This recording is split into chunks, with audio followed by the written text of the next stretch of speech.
York Times very closely. So when I was teaching you, I believe it was Friday. I forget what day it was, maybe Tuesday. Well, I guess it's here. On February 27th, so who knows when that was, the New York Times had an article that popped up on my phone. Anything health related, I'm going to pop up on my phone because it's always going to be an episode for you to learn, no doubt. They did an investigation. UNOS. What does UNOS stand for? Universal. I even wrote it down so the babies would know. It's universal. No, what did I do with it? I gotta find it because I want you to know that language. I don't want you to be goofy like me. You said New York Times and CNN is a good source. Yeah, CNN for alerts. They're not exactly not biased. I should stay off the shade room and say cheese TV. What the fuck did you just say? You said what? You know, I just be bothered. Oh, no, that don't none of that sound right. Okay, so UNOS, I wrote it down for you guys. UNOS is United Network for Organ Sharing.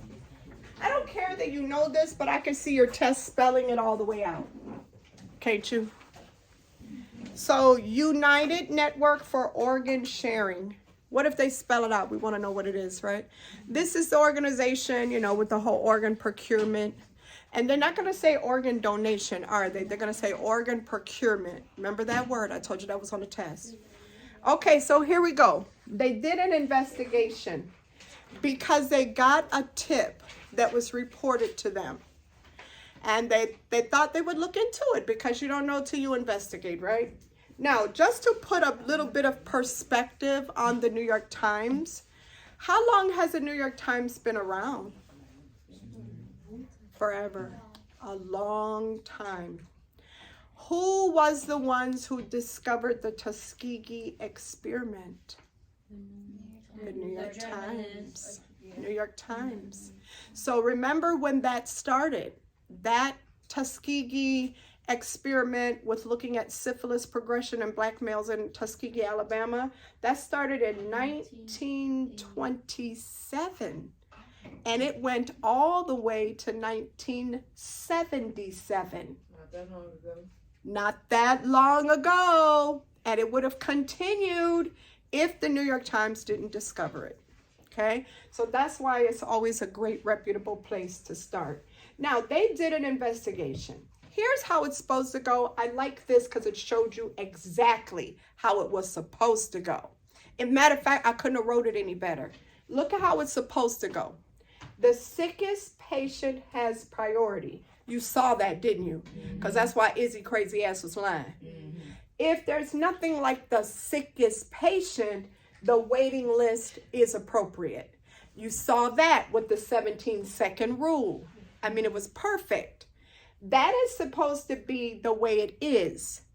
However, the New York Times found in 20% of the transplants that have occurred, that list was ignored. We don't like that. Now the hard question for you. You learned ethical principles, a lot of you have, this past weekend. Which ethical principle did this violate? Which one of them fancy words? You think it's beneficence? Anybody else have another guess? Justice. You think it's justice? Anybody else? Non-maleficence. Non-maleficence. Anybody else? Nothing? Going once. Going twice. Justice. Someone else said justice. Anybody else? Okay, we got what? 4, right? We got 4 on, no, we got 3 on the table. Raise your hand if you think it's justice. Raise your hand high, don't be a punk. Now the person that said it should have their fucking hand up. Hello. 1, 2, 3, 4, 5. 5, right? Raise your hand if you think it's beneficence, violating the principle of beneficence. 1, 2, 3. Okay. Raise your hand if you think it's violating the principle of non-maleficence. 1, 2, 3, 4, 5. Raise your hand if you were a punk and didn't vote. Okay, so we're gonna start this over. This your time. I already been paid. Because nobody can be a punk and not vote. All right, let's do it again. Raise your hand if you think it's a violation of the ethical principle of justice. 1, 2, 3, 4, 5. Raise your hand if you think it's a violation of the principle of beneficence. 1, 2, 3, 4, 5. Raise your hand if you think it's a violation of the ethical principle of non-maleficence. 1, 2, 3, 4, 5, 6.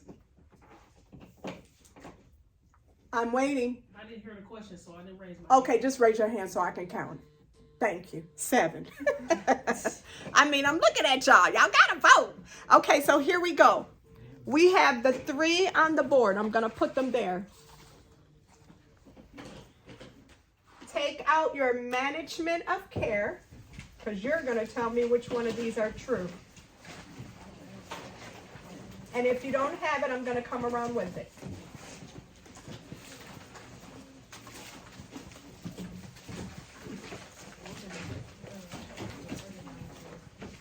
And it's going to be under the title Ethical Principles, so look under your E's. Look under the E's and your management of care.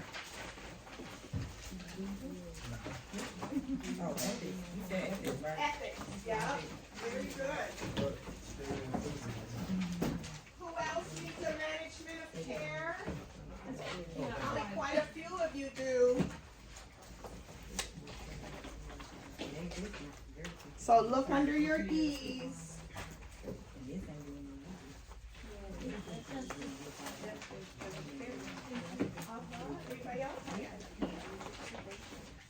Anybody else needs a management of care? What color is it? Pink. Uh-oh, it's pink. Ooh-wee.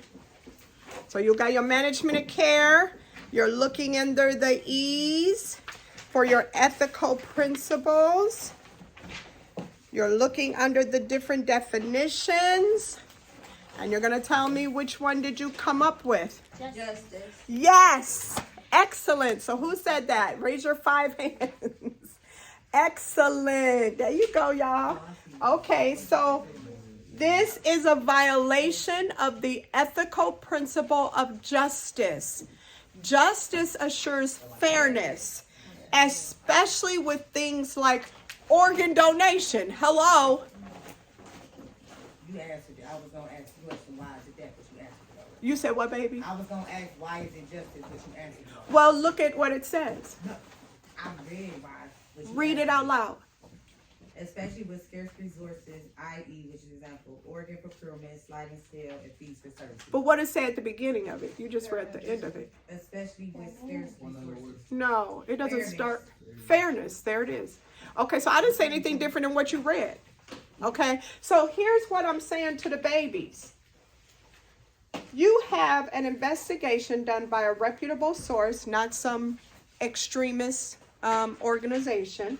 It's telling you that 20% of the transplants, they just ignored the fucking list. Like they didn't give a fuck. Now let's see an actual case study. The report that they got that told them maybe they should look into it is that Marcus was an African-American teenager in Michigan. He was next in line for a transplant. His doctor let him know. And the person that ended up getting it was number 3,558 on the list.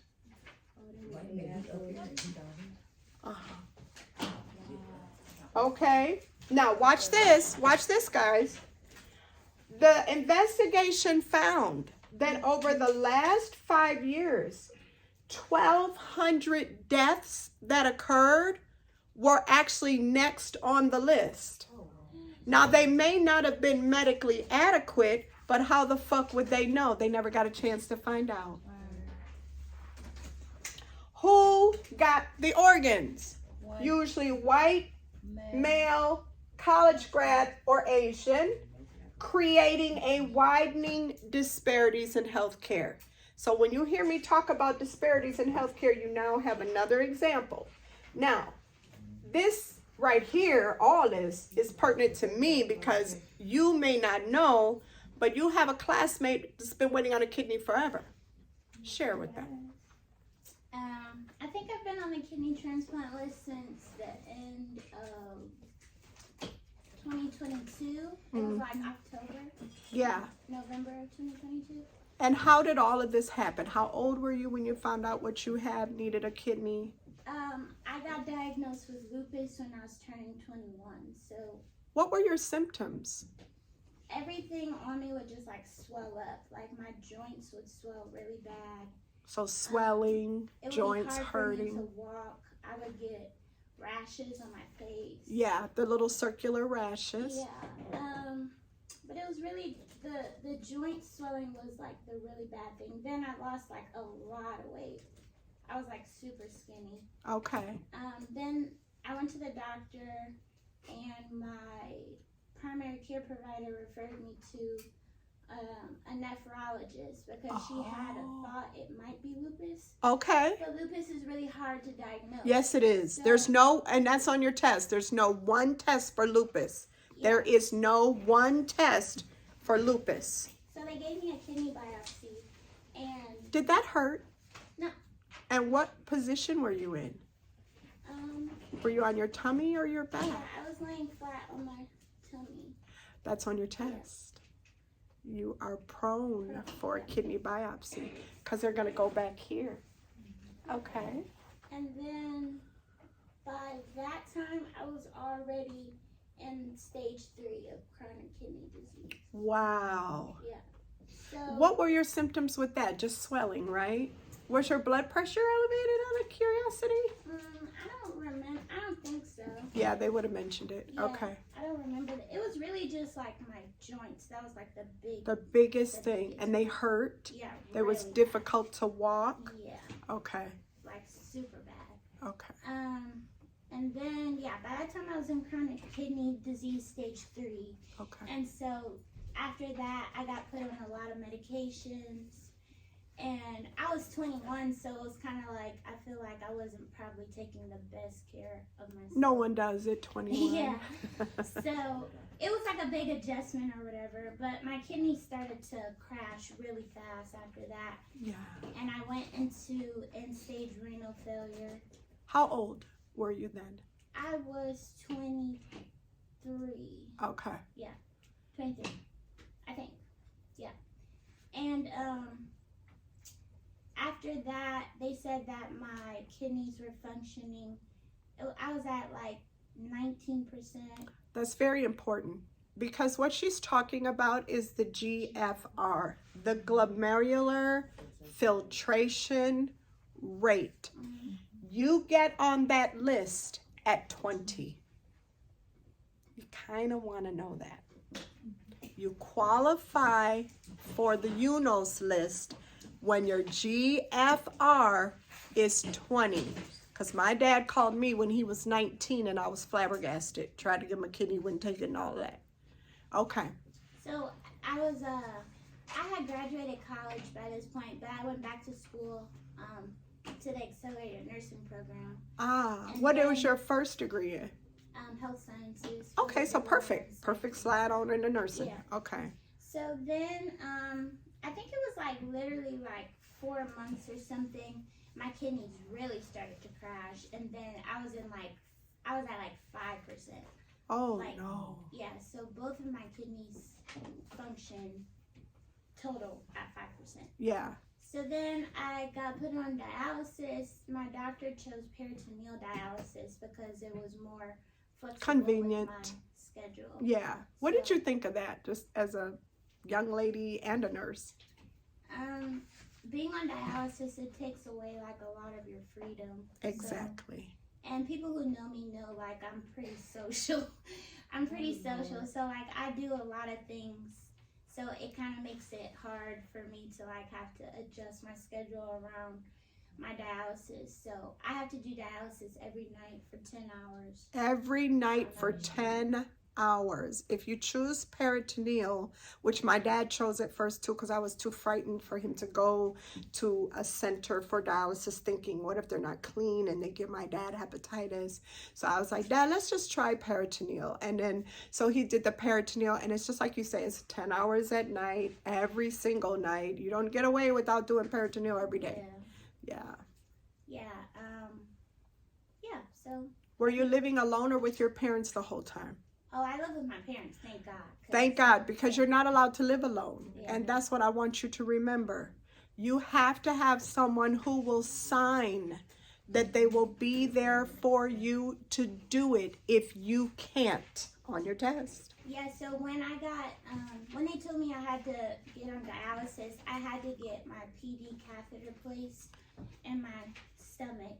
How did that feel? That actually hurt, afterwards, because, you had to get adjusted to it, and then the scar tissue has to build up and stuff. Just like a shunt. Yeah. And so then, about 5 months later, I think that's when I started my training for the dialysis. Me and my dad had to do it because it has to be like a second in command if something happens. Yes, they have to sign a contract that they agree to be your second in command. Yeah. So me and my dad are certified with that. I could tell you're daddy's girl. Yeah. I met her parents at the hospital and everything. Yeah. So, yep. Now, how do you do it now? You're still on your peritoneal. Yeah, I still do my peritoneal. Oh, this is what I probably should say. I was supposed to get a kidney transplant January of 2024, but we were all excited. Yeah, but the girl, she backed out 3 days before the surgery. Why? So, she never really gave me an answer, but I think she was honestly just scared. Yeah, 3 days before. It's a big surgery. We were all so hopeful because when you are going through, and I told you this over the weekend, that I have people in here that go through chemo, people waiting on organs, people immunosuppressed. I've had people in here that just had bariatric surgery, people with twins in their belly. I mean, we have everything in this class, and that's why we're very strict about the whole, don't come in here all sick because you're going to make my baby sick. And, if you, back in the days of COVID, you couldn't even come to my class unless you'd been vaccinated because of situations like this. But if you are that student in my class that is undergoing such turmoil and just horrible trials and tribulations, what we do is we give you unlimited access, right? So it means there's no due date on your class. As long as it takes us to get your license, that's how long you're going to be in my class. There's nothing you need to pay. There's nothing you need to do.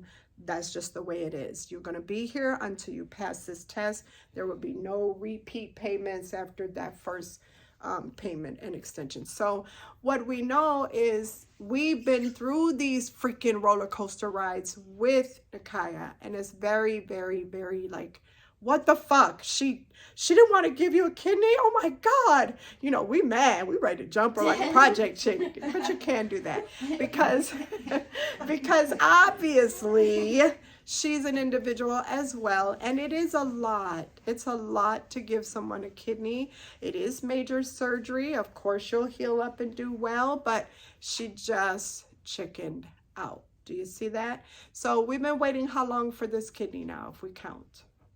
This is the 3rd year, I think. 3rd year. So how do you know what's going on with your list? How does this play out? You went to Michigan, or no? Yeah, you did go to Michigan. Yeah.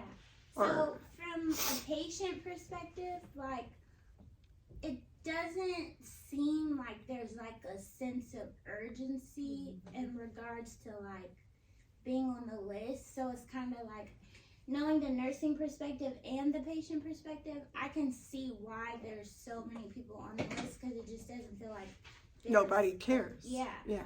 So they have suggested that the more lists you get on, the better your That's what you said. Yes. So that's why I'm listed at Cleveland Clinic right now, and I'm listed at Michigan and Ohio Toledo. State. Oh, Toledo.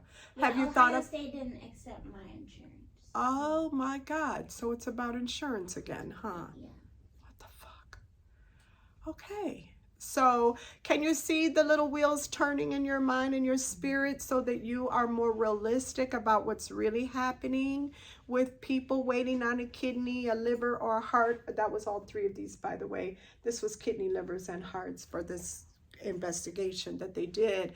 But I thought that would be very illuminating. So I talked to Nakaya before class and asked if she would mind sharing some of her turmoil and trials and tribulations with this process. Also, for like the kidney, you have to do a lot of testing, like workup for Yes. yearly exams. Yes. Every year, I have to do basically an exam on every part of my body, like just ensuring An that exam on every part of your body. basically Blood work, the whole nine. every system, basically. Yeah, if you're like my patients, I draw like up to 20 to 30 tubes of blood on Yeah. them when they're ready for it. Yeah. The last one I said, okay, I'm feeling a little lightheaded. You now. think? You taking all the blood? And you don't even have a port that I could draw it from. Yeah. So that would be crazy. I would not even draw you unless you were in a wheelchair, and I wouldn't finish drawing you unless I had somebody with you to take you out of the And you wheelchair. speak to everybody on every part of the team. Like the last appointment I had spoke with the surgeon, the kidney surgeon. Okay. And he was like, we were about to give you this kidney, but another guy qualified for it. I was like, Don't even tell me no shit like that. I said thanks. Yeah, like Oh, thank keep you. that to yourself, Yeah. motherfucker. You really could have kept that to yourself. Yeah, you should've. He should have kept that to himself. Yeah. One of the other things I wanted to tell you is, and Nakaya experienced this, what type of precautions are we supposed to give the patient that is up for transplant and preparing? Neutropenic. So she had a hospitalization not that long ago. We were all up there trying to help her out. What was that about? It was preparing for a transplant. She was on CellSep, I think, or one of them damn transplant drugs that make your immunosuppressed in case you get a kidney. And it gave her an infection. It was So, bad. it I was thought I was about to go to the life-threatening. Yeah, the upper room of It was bad. a little bit of heaven for you, upper room. Yes, that's what they took her call like. Yes. That's illegal. It is illegal. So many levels, that's so long. But Yeah. I had CMV. Yeah, cytomegalovirus. So in case you think, all this is just textbook, if you look on page 10 and you look in your Oh My God packet and you look up neutropenic precautions, you will see the CMV, which is always in children, but deadly in immunosuppressed. And she was really, really sick. Yeah, I Okay. was about to go into septic shock. Yes, you were. Yes. It was no joke, man. I'm telling you guys, it was bad. And I went up there and I had to talk to one of your nurses, but I don't remember why I had to fuss. Oh, the unit I was on was just like really bad. They weren't. Was it the IV that wasn't right? It was a lot of things. It was a lot. So I had to fuss a little bit and they got it But together. once But they saw Miss Shelley, they got their act together. yeah, they were like, oh, Michelle's on the floor. She's on our floor. They literally got their. I said, "Oh, you guys are being really nice and attentive now." Instead of stealing your call light. Yeah. So I want you to know that you don't know the struggle of the person sitting next to you. That's why we say we're all cousins, because we're in it together. And then when you get out of here and you see each other, you will be amazed and excited because you know that they know as much as you do. And you pretty much found out from the day you started your new job that everybody else is pretty dumb as dirt. Okay, so that's that. Now, the actual case study is very much like this, but it's not an LVAD. So we're going to do our case study. And this case study is, it says case study boot camp, just that means that that's what we did. So I'm going to let